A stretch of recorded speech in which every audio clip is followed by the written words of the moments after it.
Guys, kain na po kayo. Ito po, nakain na po sila. Aking po mga anak. Yan po. Yan.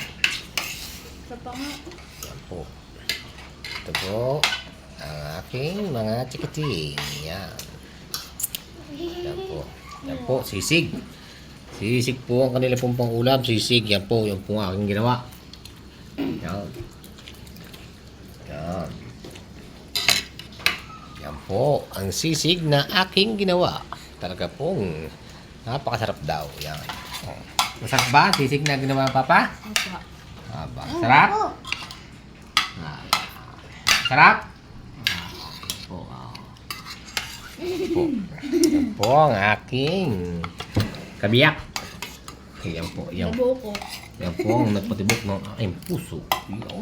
Ay, nagkamay na po siya. Nagkamay na. Talaga pong ganado. Yan. Paki-like and share and comment. Thank you po sa inyong panonood.